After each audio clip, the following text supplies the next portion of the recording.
안녕하세요. 날씨는 조금 쌀쌀합니다. 그죠? 윤달이 껴서 그런가?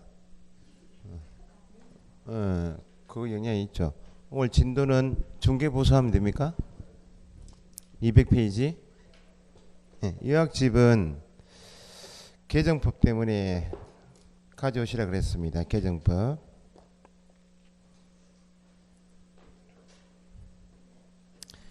색깔을 좀 진하게 한 이유가 중개사법 같은 거는 함정 체크가 돼야 되니까 밑줄도 일부러 하고 한 이유가 그 부분이 진하게 된 부분이 함정 체크에 수업 시간에 대답하시면 틀리는 부분이에요. 진해서 싫어하시는 분 계신다면 공법 선생님도 좀 그렇죠. 책이 공법도 함정 체크는 2차 과목은 그렇습니다. 2차 과목은 민법과 달리 민법은 쭉 이렇게 풀어서 이해하셔야 되지만 2차 과목 함정 체크가 좀 되셔야 됩니다. 자, 개정법이 앞부분에 교재를 간단히 보시면 앞부분에 표시 광고 있죠. 표시 광고.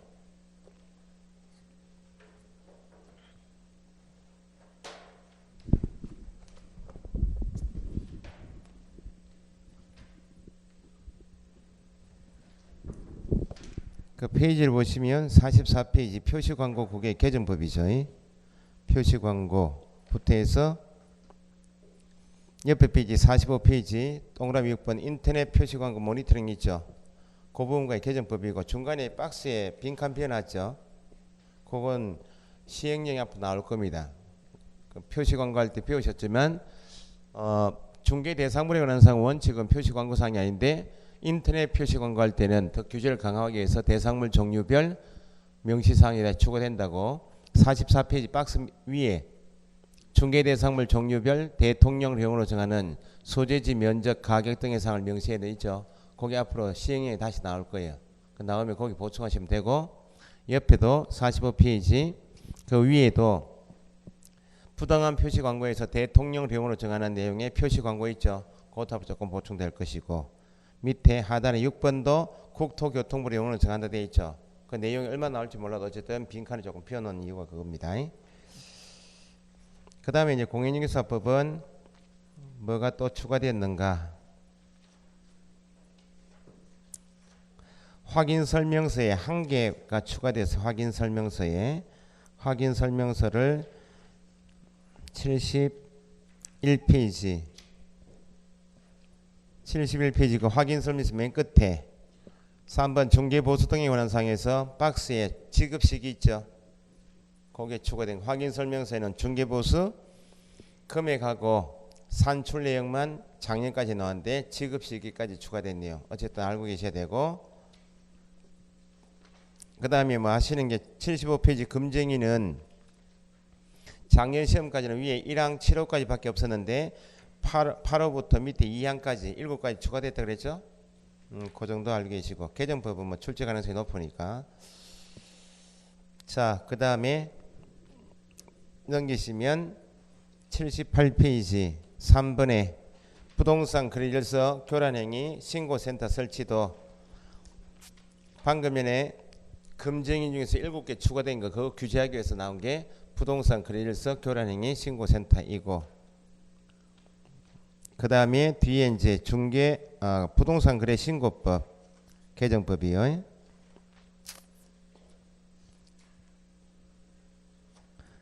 뒤에 넘겨보시면 110페이지부터 부동산 거래 신고 등에 관한 법.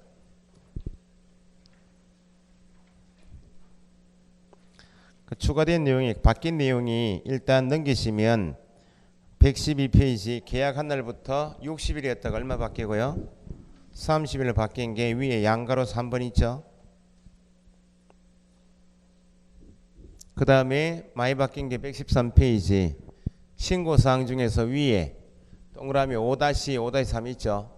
5- 입주 5-3 자금 있죠. 위에 5-2 본인이 입주할지 여부와 입주 예정 시기 그 다음에 5-3이 거래대상 주택의 취득에 필요한 자금 조달 계획까지가 작년 법인데 뒤에 지급 방식이 추가되었고 그래서 밑에 별표 2개 8번 밑에 별표 2개 개정법 정리 있죠.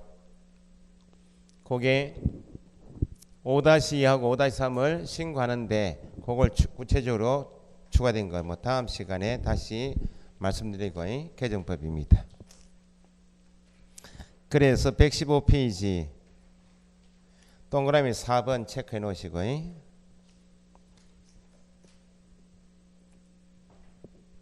그 다음에 바뀐 내용이 116페이지 하단 양가로 3번에 거래 신고 내용의 조사 및 보고 있죠. 해서 옆에 페이지 117페이지 D급부터 해서 체크해 놓으시고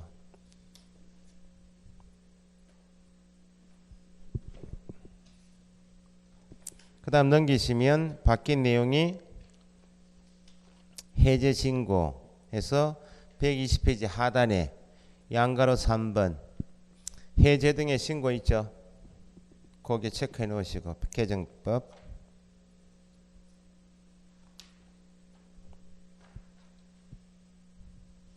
그 다음에 부동산 거래 계약 신고서는 표현이 한 개 바뀐 게 있습니다.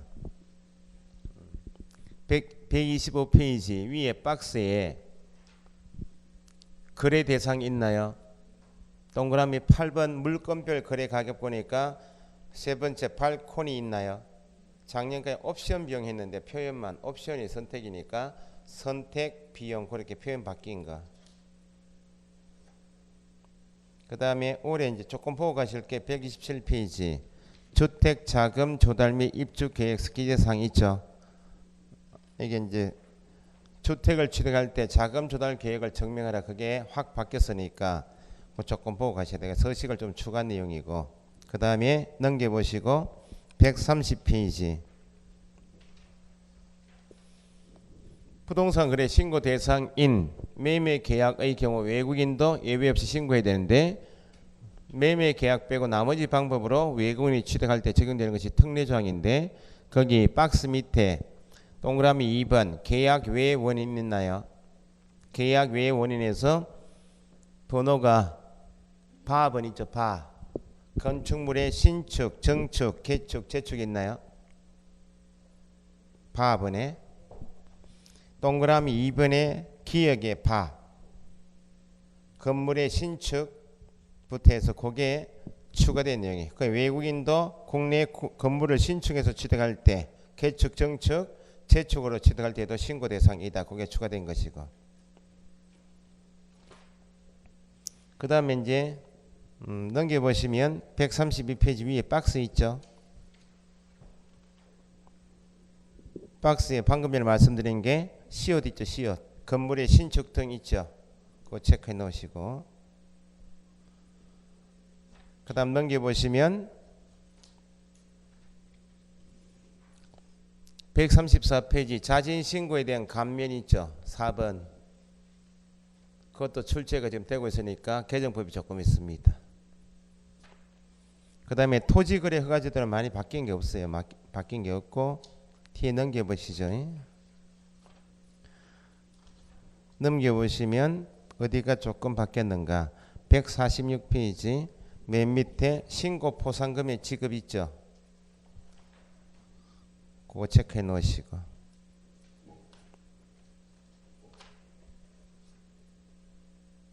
그 다음에 넘겨보시면 156페이지 농지법에 의한 거래 규제가 있어요. 좀 바뀐 게 뭐가 바뀌었는가 넘겨보시면 158페이지 6번에 농지취득 자격증명 발급 절차 있죠. 공법시험에 나오겠지만 3번 농업경영계획서 보존은 10년간 보존해야 한다. 그런 거 체크해 놓으시고 그 다음에 앞에 농지 처분에서 157페이지 앞에 5번에 농지 처분 및 처분 명령 있죠.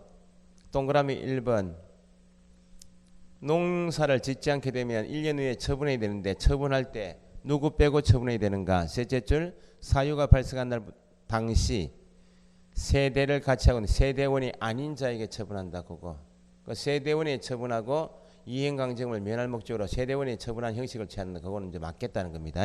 체크해 놓으시고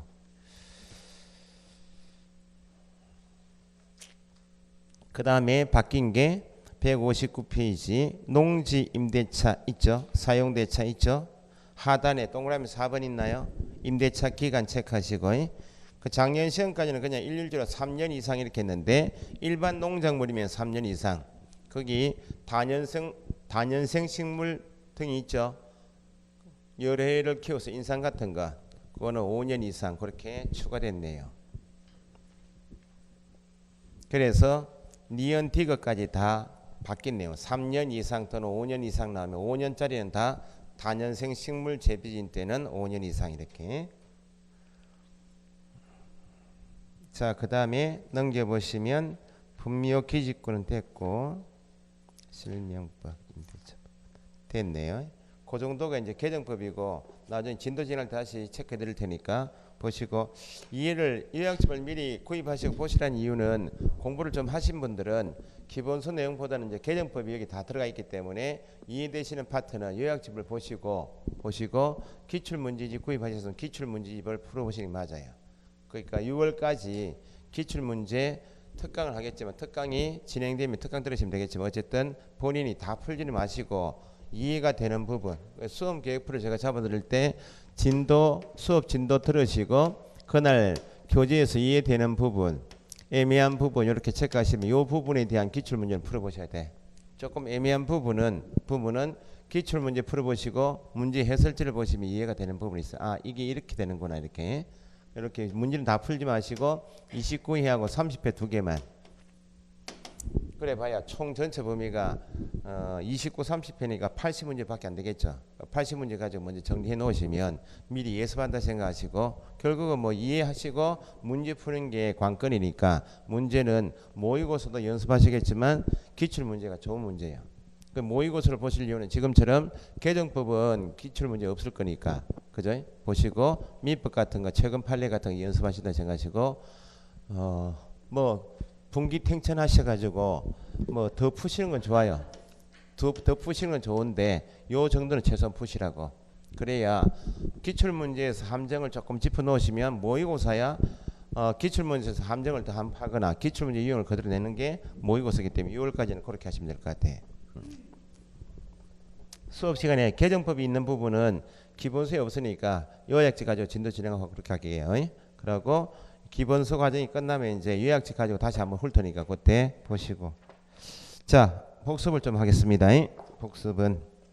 복습 강의는 요약집 보셔도 됩니다.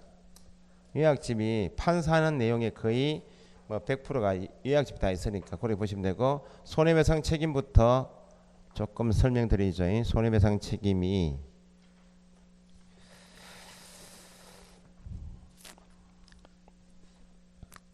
지금 75페이지 금쟁이 있고 그 다음 넘겨보시면 80페이지에 손해배상 책임 그 정도 복습. 그 다음에 84페이지 계약금 등에 관한 채무이행 보장은 작년에 시험 나왔기 때문에 뭐 출제 가능성이 조금 적어서 빼고 두 개만 복습하고 진도 나갈게요. 자, 33조 그 교재 목차대로 금쟁이. 일단 금쟁이는 일단 14가지인데 총 14가지인데 14가지를 나눌 줄 아셔야 돼요. 일단 9가지는 개업 공인 중개사 등에 대해서 금지하는 것이 9가지 행위를 해놓고 하여서는 안 된다 금지하겠다 이렇게. 어쨌든 금쟁이 14가지는 예외가 있다 없다? 예외가 없다. 요거 중요하죠. 그러면 1차적으로 개업 공인중개사 등에게 금지하는 행위가 어디까지가 금쟁인가 어떤 행위까지가 끊어서 읽을 줄 아셔야 돼. 그러면 9가지 행위를 했다면 더 이상 예외가 없다. 초과하여 받는 행위는 예외 없이 금지한다. 그죠? 초과하여 받았으나 하면 금쟁이 위반이죠. 그대로 반환해도 금쟁이, 부도 처리되어도 금쟁이. 그렇게 어디까지가 금쟁이 읽어두시고 두 번째는 5가지 방법을 가지고 개업 공인중개사 등의 업무를 방해한 자를 규제하게 한 것이 5가지입니다.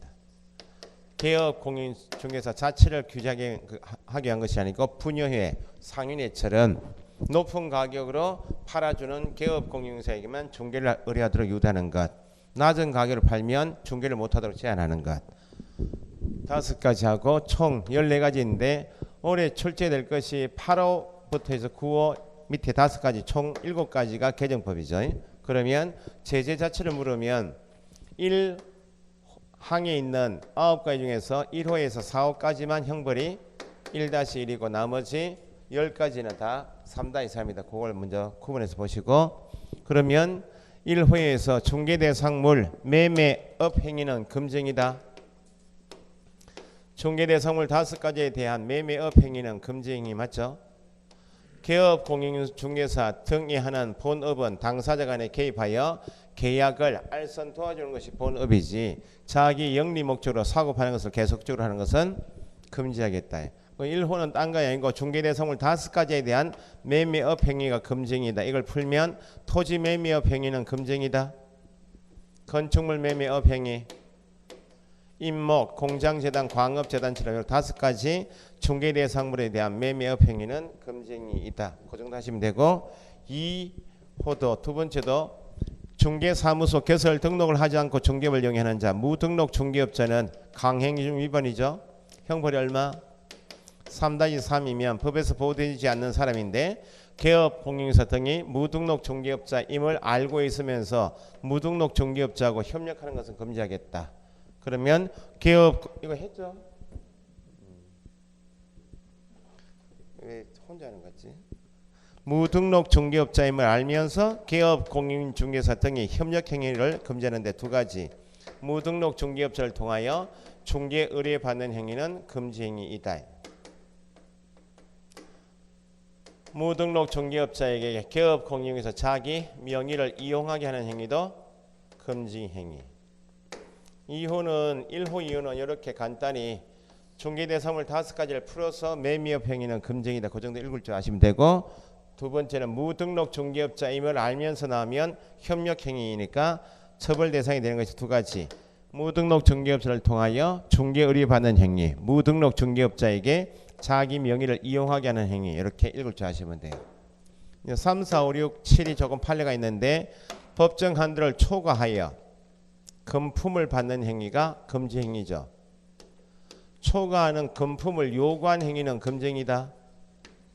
받아야 금지행위지, 초과하는 금액을 요구하였으나 받은 금액이 초과 수수가 아니면 요금은 했을 뿐이지, 손님이 실제 지급한 금액은 법정 한도 내에서 지급했거나 법정 한도 이하로 지급해서 받은 금액이 초과 수수가 아니고 요금만 했을 뿐이면 금지행위가 아니다. 초과에 받는 행위했다면 더 이상 예외가 없으니까 방금 전에 말씀드린 것처럼 초과에 받았으나 그대로 반환해도 초과에 받은 다음이고, 부도 처리가 되어도 초과에 받은 다음이고, 초과액만큼 의뢰인에게 재산상 손해가 발생되지 않아도 어쨌든 초과에 받는 행위가 금지행위.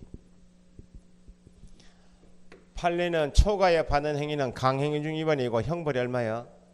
1-1 처벌 대상인데, 초과에 받는 행위를 한 경우 무효로 돌리는 부분은 받은 전부가 무효다. 초과에 받은 부분만.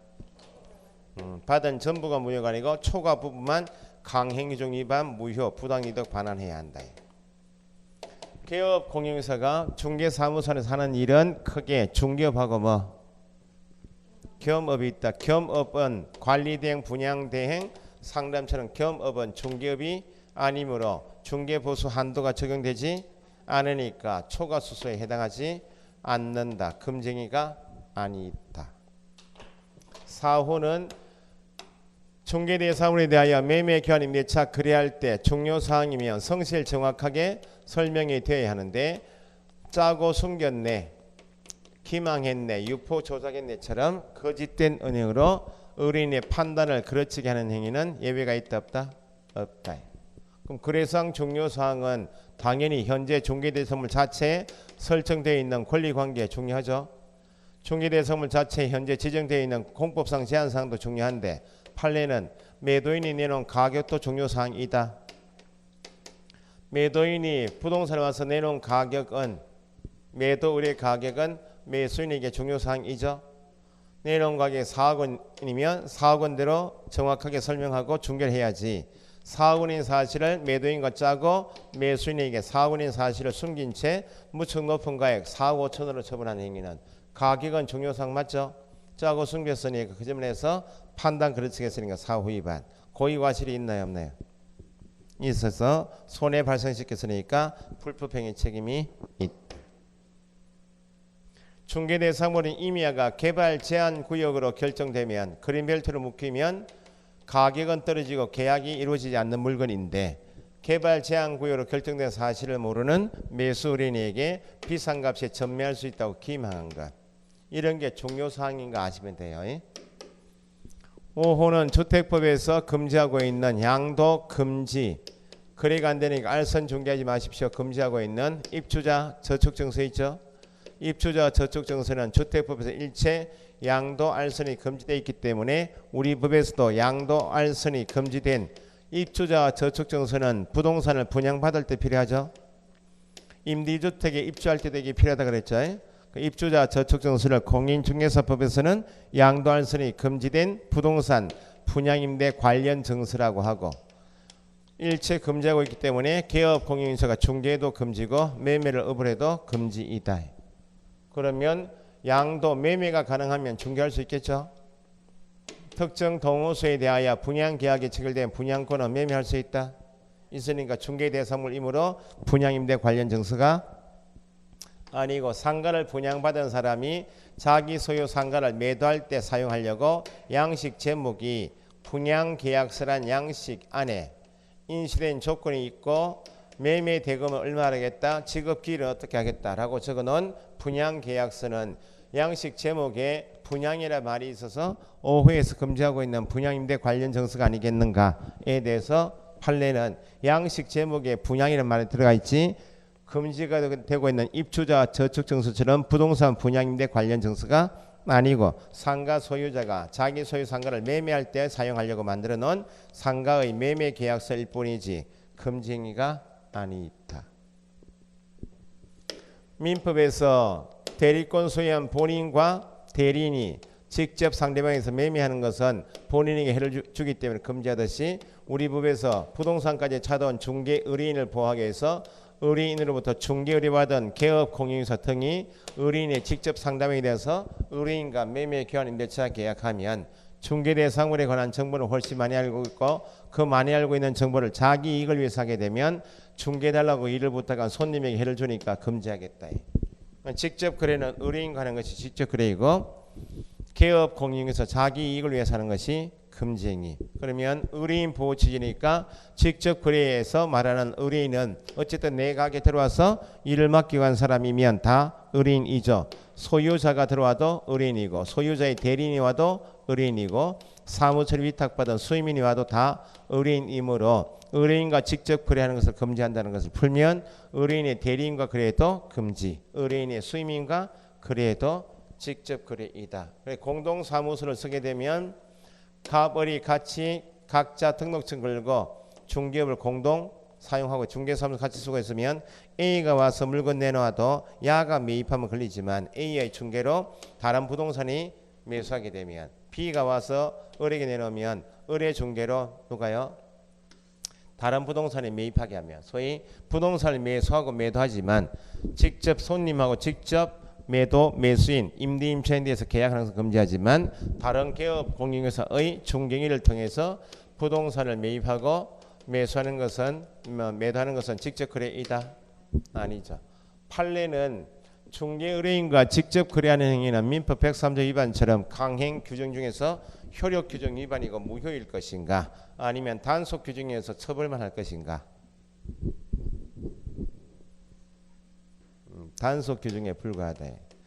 직접 거래하는 것을 금지하는 것은 반사회성이나 반도덕성을 띌 정도의 위반 행위는 아니있다. 의뢰인지가 급하게 돈이 필요해서 손님이 되어서 물건 급매물 내놨는데 소장한테 급하게 사정해서 지 사정 때문에 소장님이 빨리 좀 매입해달라고 의뢰할 수 있죠. 소장은 안 된다 했는데 하도 급하게 사정하니까 직접 매수해줬죠. 급매물 팔고 지가 급한 사정은 다 풀을 껐죠. 그 다음에 직접 거래라는 이유를 일률적으로 다 매매해버리면 안 된다는 겁니다. 그래서 반사회성을 현저히 반사회성을 띌 정도는 아니다. 그러니까 무효가 아니고 단속 규정에 불과하니까 처벌만 할 뿐이다. 거래 당사자 쌍방 대리하는 것도 민법에서 똑같이 일방의 이익에 해를 줄 수 있기 때문에 금지하듯이 우리 법에서도 개업 공인중개사 등이 당사자 쌍방을 대리하는 것은 예외 없이 금지합니다. 그럼 쌍방 대리가 아니면 배우자 소유 부동산에 대하여 개업 공인중개사가 매수 의뢰인에게 배우자 소유 부동산을 직접 매각해 주었다. 이건 금지입니까? 의뢰인과 직접 매매를 했지만 자기 소유 부동산을 매수 의뢰인에게 팔면 직접 그러지만 배우자 소유 부동산을 내가 대리인 자기로 대신 팔아준 것밖에 없으니까 직접 거래가 아니고 쌍방 대리가 아니죠. 그러니까 일방 대리로서 가능하다. 부동산 등기 특별조치법에서 탈세 목적이 미등기 전명의를 다른 법인 부동산 등기 특별조치법에서 탈세 목적으로 이전 등기하지 않고 파는 미등기 전명의는 목적이 탈세 목적이니까 예외 없이 부동산 등기 특별조치법에서 금지하고 있으니까 다른 법에서 금지하고 있는 행위를 조장하면 안 되겠죠. 탈세 목적인 미등기 전매를 중개한 자체가 투기 조장이죠. 그러면 갑에서 을에게 넘어가고 을에서 병에게 넘어가는데 자기 명의 등기를 생략하고 이렇게 파는 것은 탈세 목적이기 때문에 금지한다 그 말입니다. 그러면 개업 공인중개사 등의 투기 조장인 금쟁이인지 아닌지는 다른 법에서 금지하고 있는 내용인 탈세 목적인 미등기 전매를 중개한 자체가 투기 조장인 금쟁이이지 중간자 개인의 전매 차익은 따진다. 전매 차익이 있었는지 없었는지 따질 필요 없이 객관적으로 다른 법에서 금지하고 있는 탈세 목적인 미등기 전매를 중개한 자체가 투기 조장이다. 여기까지가 작년까지 시험이고 판례가 조금 있는 게 초과수습부터 여기까지. 어쨌든 어떤 행위까지가 금징인지 먼저 보시고 그 뒤에는 예외가 없다. 그걸 속지 마시고 그 다음에 859는 부당한 이익을 개업공인중개사 등이 직접 얻거나 제3자에게 얻게 할 목적으로 매매계약이 실제 체결되지 않은데 허위로 실거래가를 높여서 신고하죠. 매매계약 신고한 다음에 해제 신고한 다음에 실거래가 신고한 높은 가격으로 부동산을 팔아서 부당한 이익을 얻게 하는 것은 시세에 부당한 영향을 주는 경우나 줄 우려가 있는 것도 금지행위. 단체를 구성해서 친목회 만들어서 특정 대상을 중개하지 않습니다. 제한하거나 단체 구성원 이외에 비회원인 단체 구성원 이외의 자야와 공동중개를 제한하는 왕따시키면 안 되는 것. 그 9가지이고 5가지는 개업 공인중개사 등의 정당한 중개 업무를 방해한 자를 규제하게 한 것이다. 그죠? 특정 가격 이하로 중개 의뢰하지 않는 것. 특정 가격 이상으로 높게 표시 광고하거나 팔아주는 사람에게만 중개 의뢰하는 것. 5가지는 분유회가 아파트 가격 지고 있다. 상인회가 아파트 상가 가격 지고 있다. 그렇게 보시면 5가지 읽어두셔야 돼. 요걸 규제하기 위해서 8호하고 9호하고 요걸 규제 8호부터 해서 5가지 총 7가지를 규제하기 위해서 나온 것이 부동산 거래질서 교란행위 신고센터가 나왔다. 그 나중에 보충준을 보시면 되고 지금 설명드린 내용이 거기 78페이지이고 밑에 하단에 3번에 방금 체크해 드렸듯이 부동산 거래질서 교란행위 신고센터 있죠. 하단에 78페이지 요약집에 신고센터 설치 운영은 누가 하고? 국토부 장관이 설치 운영할 수 있다. 신고센터 업무가 방금 전에 7가지 8호 9호 밑에 방해한 자 7가지 교란 행위 신고 접수 상담 중 나와 있고 조금 보실 게 옆에 페이지에 동그라미 3번에 디귿 있죠. 디귿. 신고센터는 제출받은 신고사항에 대해 시도지사 및 등록관청 등의 조사 및 조치를 요구해야 한다. 신고센터는 누가 구축 운영하는데요? 누가 설치 운영하는데? 국토부 장관이. 신고 들어온 사항이 있으면 누구한테? 시도지사나 등록관청에 조사 및 조치를 요구해야 한다. 그 다음 밑에 이제 디귿 밑에 리얼하고 미음 체크하시고 신고센터로부터 신고사항에 대해 조사 및 조치 요구받은 시도지사 등록관청은 신속하게 조사 조치를 완료하고 완료된 날 며칠 얼마 10일 이내에 그 결과를 누구한테? 신고센터에게 통보한다. 신고센터가 조사 조치를 요구했기 때문에 요구받은 시도지사 등록관청은 10일입니다. 10일 체크하시고 그 다음에 미음의 신고센터는 조치 결과를 통보받았죠. 위에 통보받은 경우 신고인에게 신고사항 처리 결과를 통보해야 한다. 절차상의 내용이니까 그 다음에 미음 보시니까 신고센터는 매월 10일까지 직전 달에 신고사항의 접수 처리 등 결과를 누구한테? 흐름은 신고센터에서 신고사항이 접수가 되면 누구한테? 시도지사나 등록관청에게 조사 또는 조치를 요구하죠. 그러면 조사 또는 조치 요구받은 시도지사 등록관청은 완료하고 완료된 날부터 얼마? 10일 이내 누구한테? 신고센터한테 통보하면 신고센터는 매월 모아서 직전 달에 신고사항하고 조사 결과를 모아서 다음 달 10일까지 누구한테? 국장에게 요거 절차만 10일 다음 달 10일 요거 이해하시고 그 정도 하시면 될 것 같고 업무 위탁은 나중에 하셔도 되고 그 다음에 두 번째 복습할 내용이 손해배상 책임입니다. 손해배상 책임은 위에 박스 내용에 첫째 칸 책임 요건이 있고 그 박스를 먼저 이해하시고 박스 밑에 2번 있죠. 2번 그 정도가 난이도가 있는 겁니다.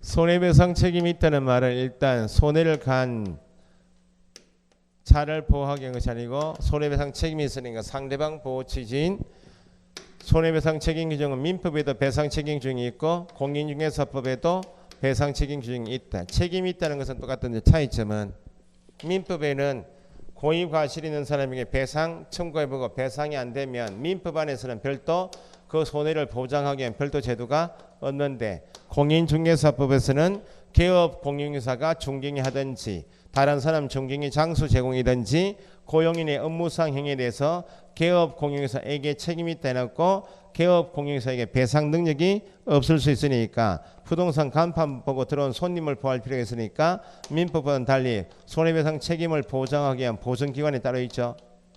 이게 우리 과목 핵심이고 민법에는 모든 사람이 개업 공인중개사처럼 중개사무소처럼 영업점을 가게를 가지고 있는 사람이 아니죠. 민법에는 모든 사람이 적용되기 때문에 민법에는 사무소 제공함으로써 발생한 손해에 대하여 책임이 있다 해서 사무소 제공에 따른 책임 조항이 민법에 있다.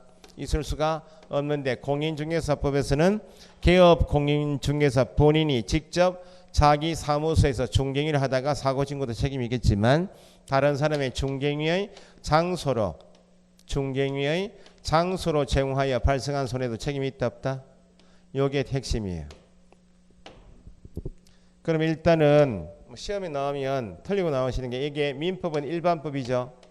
일반법이니까 법 적용 제한 없이 고의 또는 과실로 인한 위법 행위로 타인에게 손해가 있다면 고의 과실로 인하여 발생한 손해는 당연히 고의 과실이 있는 사람이 다 책임져라. 이게 민법인데 우리 법은 특별법이다. 그 말은 특별히 적용되는 법이다 할 때는 적용 범위에 제한이 있다 없다?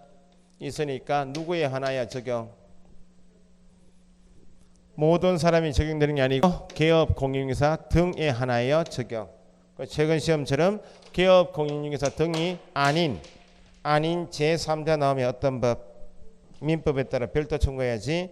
개업 공인중개사, 소속 공인중개사, 중개보조원, 법인의 사원 임원처럼 현재 중개업에 종사하고 있는 자의 하나의 적용. 제3자는 우리 법이 적용되지 않는다.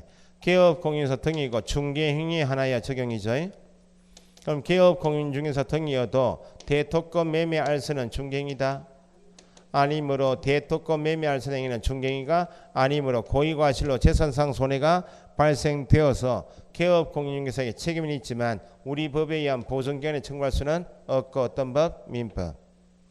개업 공인중개사 등이고 중개행위여도 어디까지만 배상 책임이 있고 개업 공인중개사가 설정 금액 범위 안에서의 재산상 손해에 한하여 공인중개사법에 의한 보증기관의 책임이 있는 것이고 한도 초과한다 하면 누구에게? 개업 공인중개사에게 어떤 법에 따라서? 민법에 따라 별도 청구할 것. 그럼 중개인이 인지 아닌지에 따라서 개업 공인중개사의 행위가 고용인의 업무상 행위가 중개인이 인지 아닌지에 따라서 차이가 있는 것이 중개인이면 공인중개사법에 의한 보증기관에 청구할 수 있다 그 말이고 중개인이가 아니면 우리 법에 의해 청구할 수가 없다. 그럼 중개인이 인지 아닌지는 손님 입장에서 너무 중요하다 그 말이죠. 개업 공인중개사의 행위가 중개인에 해당하는지 여부는 뭘 보고 결정해요? 1. 개업 공인중개사가 진정으로 당사자를 위하여 거래알선 중개를 의사에 의해서 결정된다. 2. 객관적 사회 통념상 진정으로 당사자를 위하여 거래알선 중개라는 의사, 즉 개업 공인중개사의 주관적 의사에 의해서 결정된다 해버리면 그 행위가 개업 공인중개사의 진정 의사, 주관적 의사에서 결정된다 하면 야한테 가서 물어보겠다 그 말 아니야? 그러니까 야를 보호할 필요가 없이 손님 보호지니까 중개인 인지 아닌지는 진정 의사, 주관적 의사에 의해서 결정될 것이 아니고 객관적 사회 통념상 결정된단 말은 개업 공인중개사의 중개인은 계약 체결이 되면 마무리 작업 몇 가지? 3가지 하고 보수받으면 되죠. 계약 체결 후는 중개가 끝난 다음에 중개가 완성된 후인 계약 체결 후의 이행행위는 중개행위이다. 아닌데 계약 체결 후 매매 계약 체결 후 임대차 계약 체결 후지만 계약금 중도금 지급에 보증금 지급 목적물 인도에 소위 이행행위에 관여하고 있다면 이것도 어디에 포함? 중개행위에 포함. 관여하다가 잔금의 일부를 횡령했다. 관여하다가 보증금 일부를 횡령한 것은 뭘 하다가 중개행위를 함에 있어서 발생된 손해니까 이 법에 의한 보증금의 배상 청구할 수 있다. 이 정도가 어려운 거예요. 두 번째가 개업 공인중개사가 중개행위를 직접 한 경우에 배상 책임은 반드시 뭐가 있을 것? 행위를 한 자에게 네가 책임져라 할 때는 반드시 행위자에게 고의 또는 과실이 있어야만 책임이 있지. 행위를 했는데 손해가 발생되었다. 고의 과실이 없으면 책임이 없다.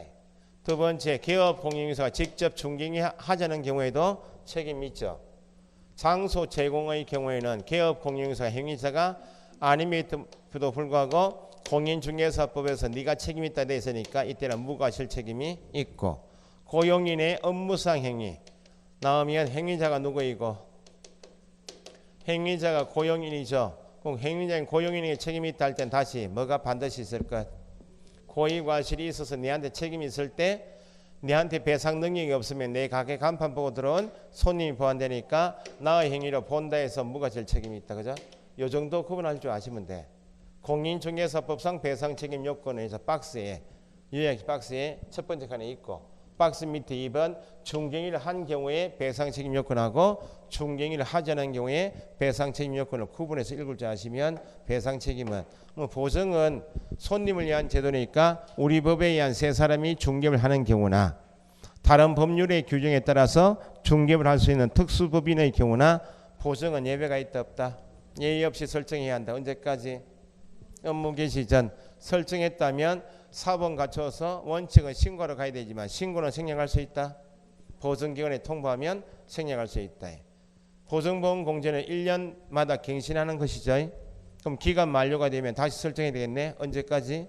기간 만료일까지. 공탁금은 돈을 직접 맡기네. 사망 피해해도 몇 년? 3년이 회수할 수 없고 의뢰인이 보증보험금이나 공제금, 공탁금으로 배상금을 타먹고 싶다. 그러면 그 돈은 보증기관이 가지고 있겠네. 보증기관에 찾아갈 때 배상액을 증명할 수 있는 합의서나 조서나 판결문 사본 첨부해서 보증기관에 배상 청구하면 보증기관은 설정 금액 범위 안에서의 재산상 손해만큼 배상 책임이 있죠. 그럼 보증보험금 등으로 손해배상했다면 손 씻고 15일 이내에 보증보험 공제는 보장받는 1년 기간 동안에 한 건 배상해 주겠다 그 말이니까 한 건 보증보험금 공제금이 지급돼 버리면 남은 기간은 소멸이니까 다시 가입. 공탁금은 내 돈 빠져나갔죠. 부족한 금액을 보전한다. 그죠? 보증은 변경할 수 있다 없다? 변경을 하여도 보증은 유지를 시키는 한도에서 변경해야 되기 때문에 이미 설정한 보증을 그대로 두고 바꿔야 되죠. 이미 설정한 보증의 효력이 있는 기간 중에 다른 보증으로 변경 설정. 이거 뭐 별거 아니다 그 말입니다.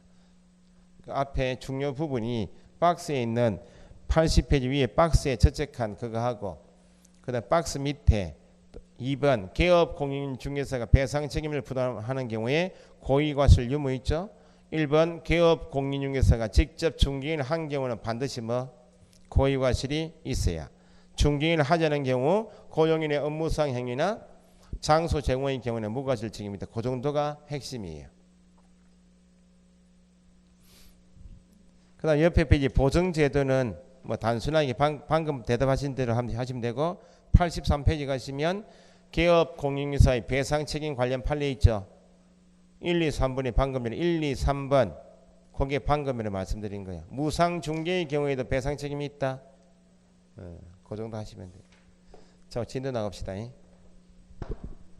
복습할 때는 기본수보다는 요약책 가지고 복습하기 낫겠네요. 맵 짚어가지고 익숙해지. 어차피 뭐 기본수는 5월 진도 끝나면 버릴 책이고 뭐 버리라 그러면 학원에서 쓸 책은 아닙니다. 수업 시간에 요약책 가지고 10월까지 쭉 하니까 요약집 익숙해지시고 중간 가시면 요약집인데 모아놓은 게 있습니다.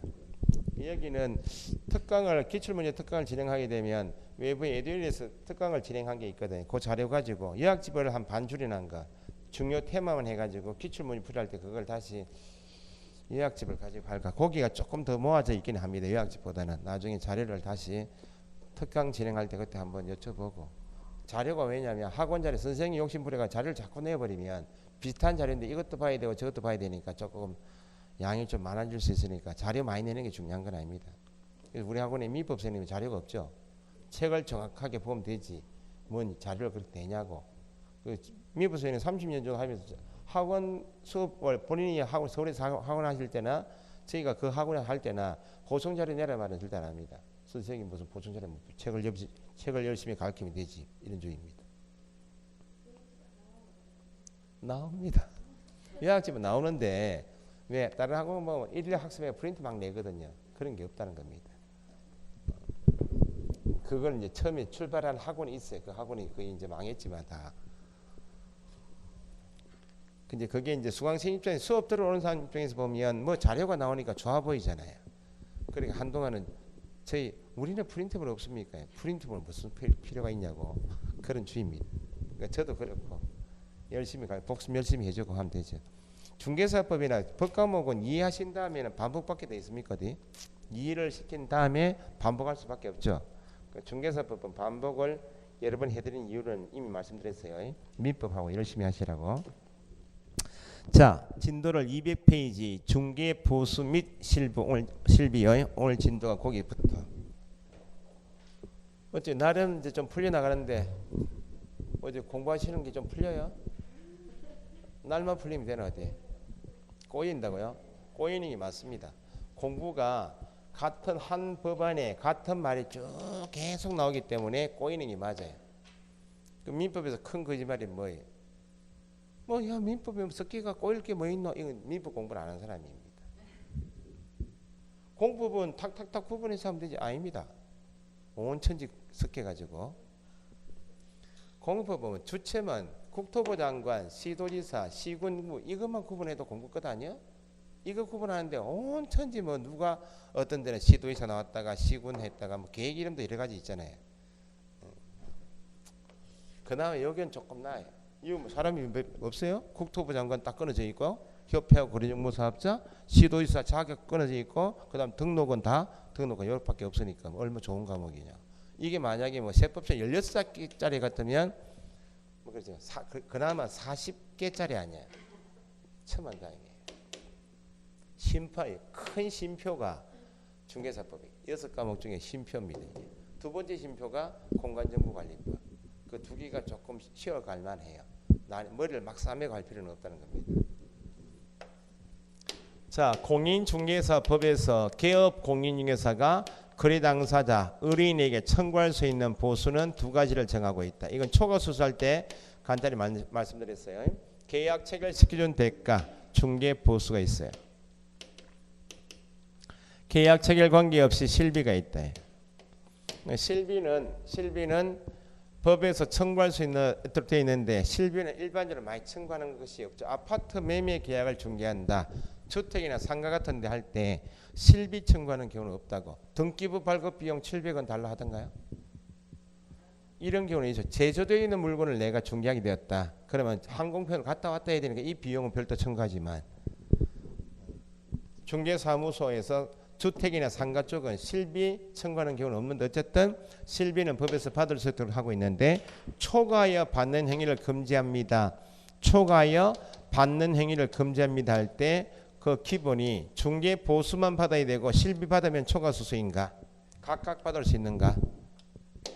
어쨌든 법에서 각각 받을 수 있도록 되어 있기 때문에 법정 한도 내에서 보수, 법정 한도 내에서 실비는 각각 받을 수 있고 받은 금액의 한도를 초과하면 실비 한도 초과하면 그때 처벌하겠다는 겁니다. 그러니까 결론이 중개 보수하고 실비는 각각 받을 수 있다 없다? 있다. 실비는 부담자를 묻는데 실비는 받을 수 있는 항목이 딱 두 개밖에 없어요. 계약금 등의 반환 채무 이행 보장, 예치 권고할 수 있다. 예치 명의자, 개공원 신체 보증 기억납니까? 예치 권고의 당사자가 그렇게 합시다. 합의한 당사자가 딱 찍어서 개업 공용사 명의로 예치해달라고 의뢰하게 되면 개업 공용사에게 예치 관리 의무가 있다 없다? 있죠. 필요한 사항을 약정해야 한다. 분리해서 관리해야 한다. 동의 없이 인출하지 마라. 4명이 통장에 들어온 돈을 안전하게 당사자에게 지급하기 위해서 별도 보증 설정 의무가 있죠. 보증보험 공제 공탁해야 한다. 그때 드는 비용은 누가 부담한다고요?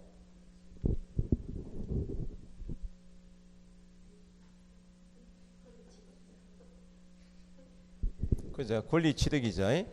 네가 돈을 넣었다가 야가 돈을 써버리고 매도인이 계약이 깨지면 돌려받기가 쉽지 않으니까 반환 채무 이행을 보장해 줬다 그 말이니까 가장 중요한 사람이 통장 명의자 7사람 중에 한 사람 만들어서 돈을 관리해 줄게 그 말이니까 보증 설정 비용은 매수 임차 그 밖에 권리 취득하고자 하는 의뢰 여기 실비 중에 한 개예요.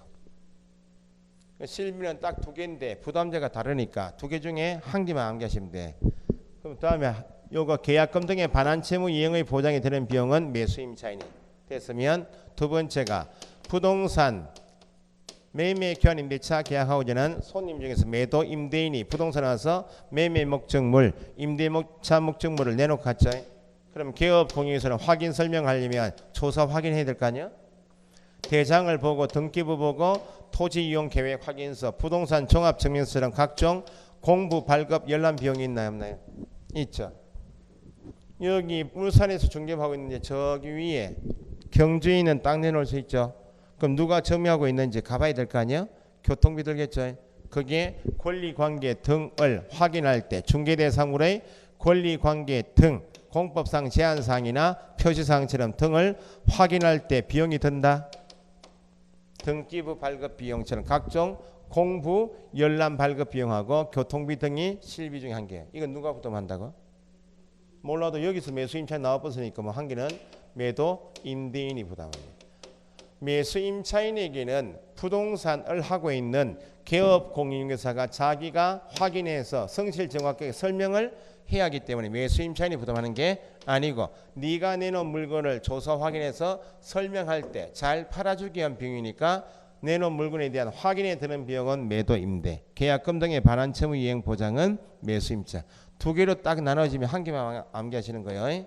2개도 또 암기하셨다가 또 섞여 나와가 또 틀리고 나오고 그러니까 실비는 이 정도이고 보통 청구하는 것이 중개보수예요. 그럼 중개보수를 청구한다는 말은 법에서 개업 공인중개사가 해야 할 일을 다 했기 때문에 그 대가가 중개보수겠죠.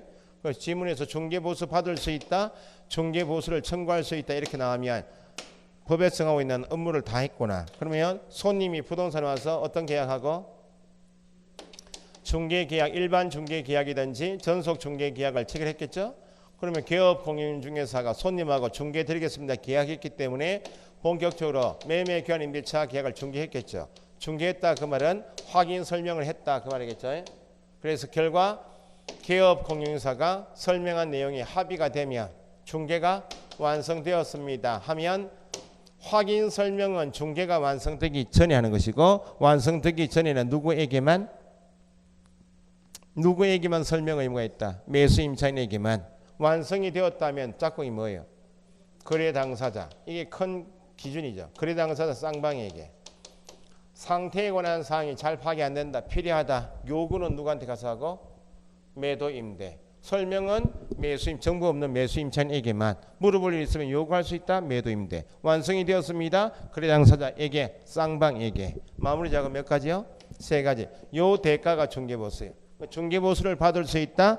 중개보수 청구할 수 있다 말이 나오면 요게 다 포함된 개념이에요. 중개계약이 있어야 되고 나의 확인 설명 중개인으로 인하여 결과 완성이 되면 그 대가로서 청구하는 것이 중개보수. 지문이 기본 지문이 4개인데 중개계약은 구두로도 하고 서면도 계약하죠.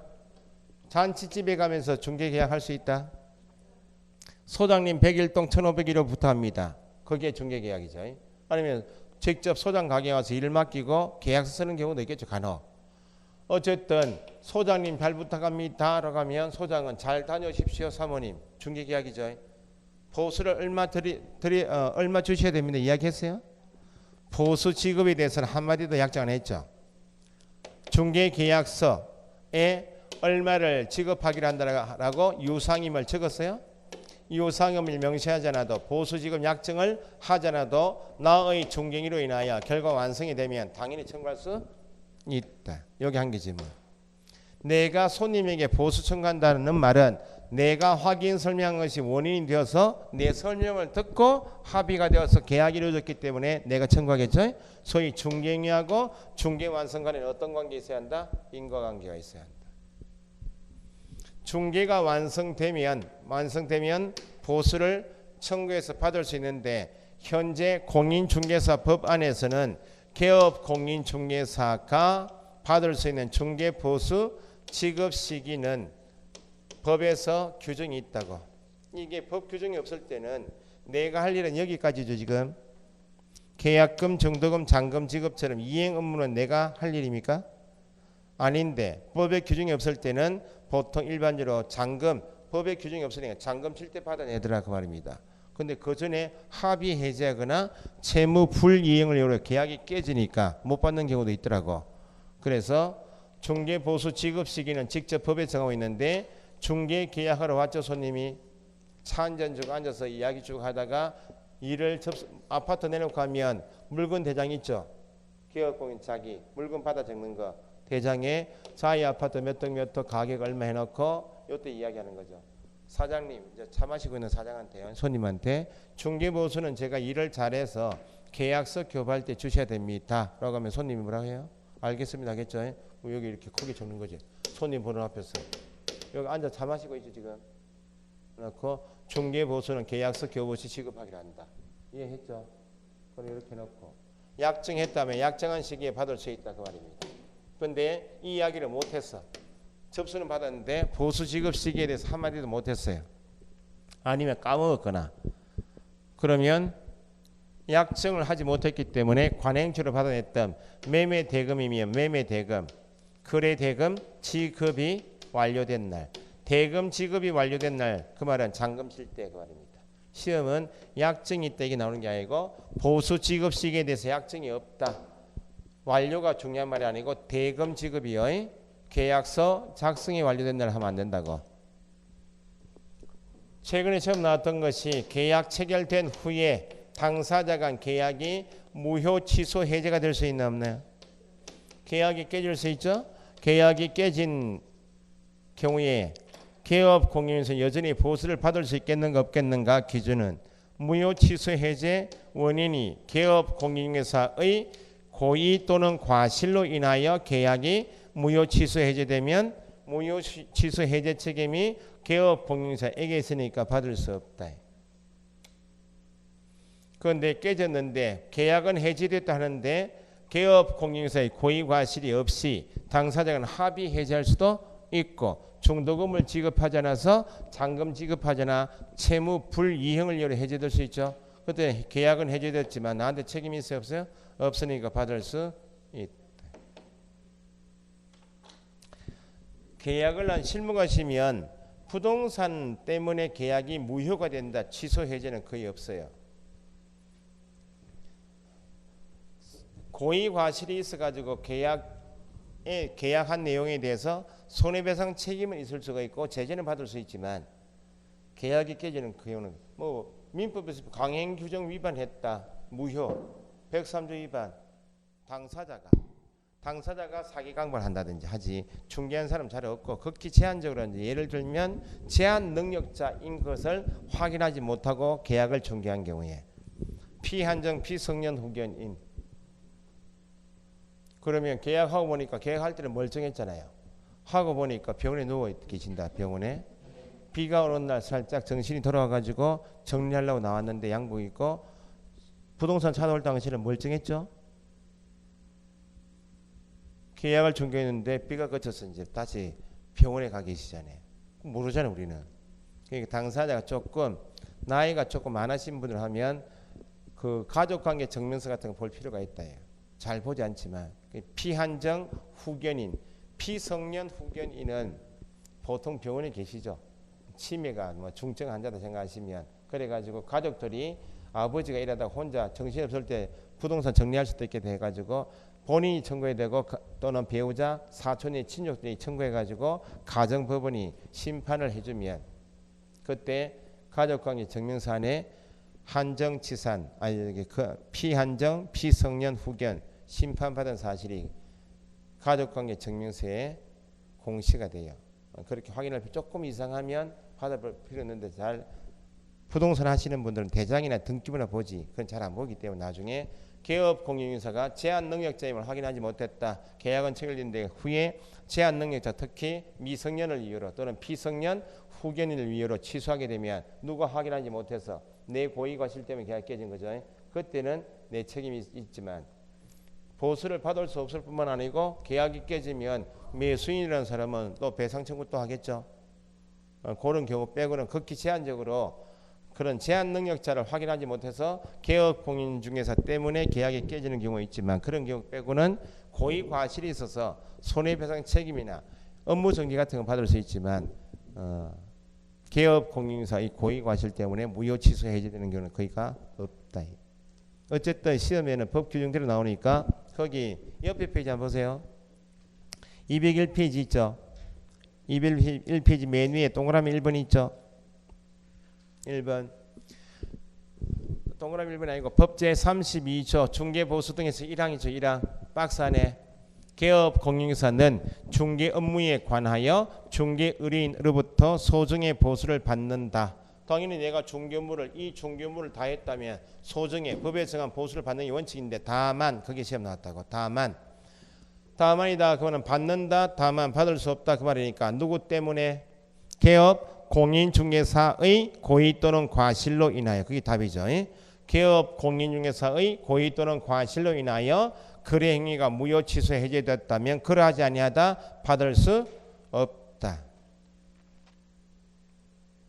박스 밑에 간단히 보실게요. 그러면 요 일을 다 했으면 손님에게 보수를 청구할 수 있는데 보수 청구할 수 있는 권리인 보수 청구권은 언제 발생이 되고 언제 행사할 수 있고 언제 소멸돼서 행사하지 못하는가. 소멸은 방금 전에 개업 공인중개사의 고의 과실로 인하여 무효 취소 해제나면 받을 수 없다. 그게 소멸이고 1번에 중개 보수 청구권의 발생 동그라미 언제 중개 계약 체결 시입니다. 중개 계약 체결 시에 발생한다. 행사는 당연히 첫째 절 중개가 완성되었다. 거래 계약이 체결되면 행사할 수 있다.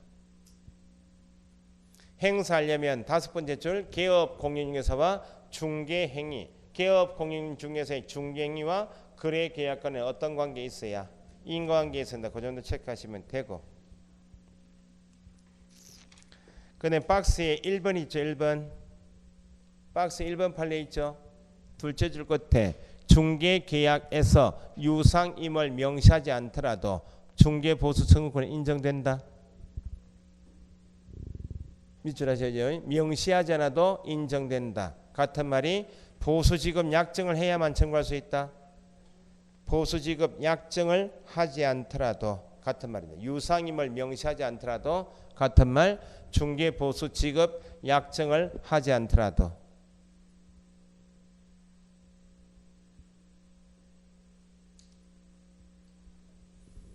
인정이 된다. 넘기시면 소멸관계는 소멸은 방금 읽으셨듯이 첫째 줄에 개업 공인중개사의 고의 또는 과실로 인하여 거기 답이죠.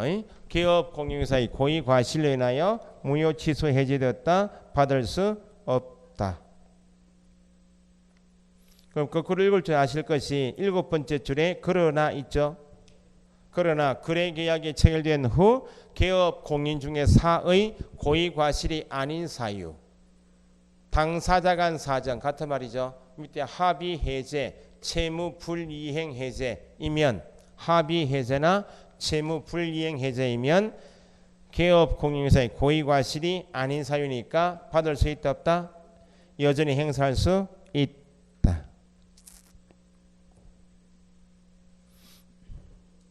됐죠?